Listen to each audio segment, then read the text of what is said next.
জয় শ্ৰীৰাম। আজি আমাৰ ভাৰতবৰ্ষৰ লগতে অযোধ্যাবাসীৰ বাবে এটা বহুত ডাঙৰ সুখবৰ, ভাল খবৰ। কাৰণ আজি আমাৰ ভগৱান শ্ৰীৰাম নিজৰ জন্মভূমি অযোধ্যালৈ আহি আছে। আজি আপোনাৰ প্ৰাণ পাই উঠিব শ্ৰী ৰাম মন্দিৰ। গতিকে ৰাম মন্দিৰক সেৱা জনাই ভিডিঅ'টো আৰম্ভ কৰিছোঁ। জয় শ্ৰীৰাম। আপুনি মই সৰুৰে পৰা শুনি অহা এই ৰামায়ণৰ কাহিনী সকলোৱে জানে ৰাম আৰু সীতাৰ কথা, লক্ষ্মণৰ কথা, ৰামৰ বনবাস থকাৰ কথা, লগতে ৰামে আপোনাৰ বনবাসত লংকাত গৈ ৰাৱণক বধ কৰাৰ কথা।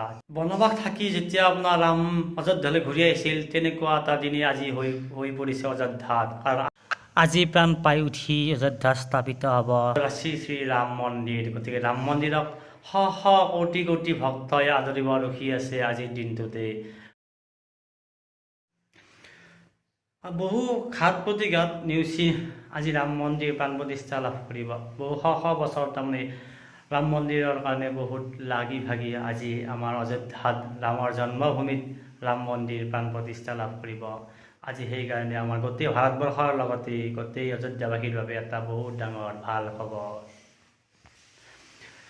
আপুনি মই সকলোৱে শুনি আহিছোঁ ৰাম মন্দিৰৰ কথা।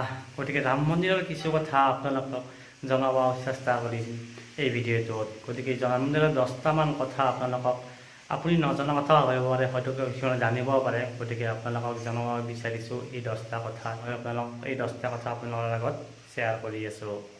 প্ৰথমে ক'বলৈ ওলাইছোঁ যে আমাৰ ভগৱান শ্ৰীৰামৰ শ্ৰী শ্ৰী ৰাম মন্দিৰত যি আপোনাৰ য'ত অৱস্থিত আছে, সেই অযোধ্যাত মন্দিৰৰ যিটো আপোনাৰ মাটিকালি হ'ল আপোনাৰ 2.7 একৰ মাটিকালি এলেকা হ'ল 2.7 একৰ মাটিকালি। মন্দিৰটো আপোনাৰ প্ৰায় যিটো আপোনাৰ এলেকাত আপোনাৰ নিৰ্মাণ কৰা হৈছে, সেইটো আপোনাৰ 57,400 বৰ্গ ফুট। মন্দিৰৰ এলেকা আপোনাৰ 57,400 বৰ্গ ফুট এলেকাত এটা আকৰ্ষণীয় এলেকা আছে। মন্দিৰটোৰ মুঠ দৈৰ্ঘ্য হ'ল আপোনাৰ 360 ফুট আৰু প্ৰস্থ হ'ল 235 ফুট। মন্দিৰটোৰ আপোনাৰ শৃংগকে ধৰি যি উচ্চতা, সেইটো হ'ল আপোনাৰ 161 ফুট। আৰু যি আপোনাৰ এই ডাঙৰ গঠনটো 3টা আপোনাৰ মহলাত বিস্তৃত, মানে 3 তলপীয়া। এই 3 তলপীয়া প্ৰতিটো উচ্চতা হ'ল আপোনাৰ 20 ফুট। তাৰপিছত ক'বলৈ ওলাইছোঁ যে এই মন্দিৰৰ যিটো আপোনাৰ ভেটি, সেই ভেটিটো আপোনাৰ বহুত সংখ্যক যথেষ্ট আপোনাৰ স্তম্ভৰ দ্বাৰা নিৰ্মিত। তলৰ মহলাত আছে আপোনাৰ 160টা স্তম্ভ, প্ৰথম মহলাত আছে 132টা স্তম্ভ, আৰু দ্বিতীয় মহলাটো আপোনাৰ বহুত জটিল ডিজাইন বা আপোনাৰ বিৱৰণ প্ৰদৰ্শন কৰি যি আপোনাৰ স্থাপন কৰিছে, সেইটোত আছে আপোনাৰ 76টা স্তম্ভ। মুঠতে 3টা মহলা আমাৰ এই শ্ৰী ৰাম মন্দিৰটোত নিৰ্মাণ কৰা হৈছে, আৰু প্ৰতিটো মহলাৰ উচ্চতা আপোনাৰ 20 ফুট হয়।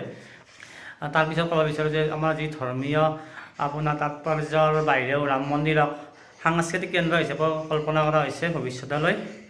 ৰাম মন্দিৰ নিৰ্মাণত কোনো ধৰণৰ তীখা বা লৰ ব্যৱহাৰ কৰা নাই। তাৰ পৰিৱৰ্তে কিছুমান পৰম্পৰাগত নিৰ্মাণ সামগ্ৰী ব্যৱহাৰ কৰিছে। ৰাম মন্দিৰ নিৰ্মাণত ৰামশিলাস নামেৰে কিছুমান বিশেষ ইটা ব্যৱহাৰ কৰা হৈছে, য'ত লিখা আছিল, এই ইটাবোৰত লিখা আছে শ্ৰীৰাম বুলি। এই ইটাবোৰ প্ৰভু শ্ৰীৰাম সেতু নিৰ্মাণত ব্যৱহাৰ কৰা বুলি মানুহৰ বিশ্বাস আছে, সেইবাবে এই ইটা ব্যৱহাৰ কৰা হৈছে। ৰাম মন্দিৰৰ মূল মন্দিৰৰ গঠনত ৰাজস্থানৰ ভাৰতপুৰ জিলাৰ এটা বংশী পাহাৰপুৰ গোলাপী বেলি বুলি এটা শিল পোৱা যায়। সেই শিলৰ বৈশিষ্ট্য এই ৰাম মন্দিৰৰ মূল মন্দিৰটোৰ গঠনত আছে। আৰু প্লিণ্টত গ্ৰেনাইটৰ শিল ব্যৱহাৰ কৰা হৈছে, যাৰ জৰিয়তে মন্দিৰৰ ভেটিটো বহু শক্তিশালী হ'ব আৰু বহু যুগ ধৰি এই ভেটিটো থাকিব, তাৰমানে মজবুত হৈ থাকিব।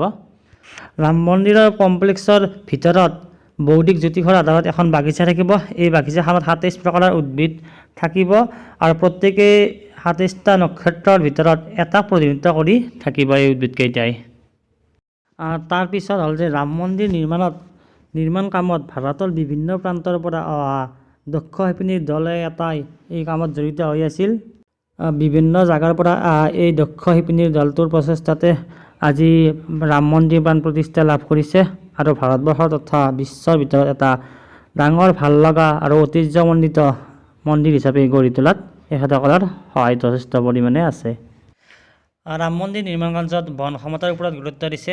নিৰ্মাণ প্ৰক্ৰিয়াত বৰষুণৰ পানী সংগ্ৰহ কৰিছিল আৰু পানী সংৰক্ষণৰ কৌশলৰ পদ্ধতি ইয়াত ৰাখি থোৱা হৈছে। ৰাম মন্দিৰৰ দেৱালত ৰামায়ণৰ কিছুমান দৃশ্য অংকন কৰা হ'ব, অংকন কৰি ধুনীয়াকৈ সজাই তোলা হ'ব, যাৰ দ্বাৰা ভগৱান শ্ৰীৰামৰ জীৱন আৰু শিক্ষাৰ দৃশ্যগীত আখ্যান ইয়াত উত্থাপন কৰা হ'ব এই চিত্ৰৰ দ্বাৰা। আজি ৰাম মন্দিৰ প্ৰাণ প্ৰতিষ্ঠা পোৱাৰ পিছত হয়তো ইয়াৰ ৰাম মন্দিৰৰ বিষয়ে আৰু বহুতো তাৰমানে নজনা কথা জানিব পৰা যাব। বৈশিষ্ট্য বা ঐতিহাসিক তাৎপৰ্যৰ বিষয়ে আৰু বহুতো কথা জানিব পৰা যাব।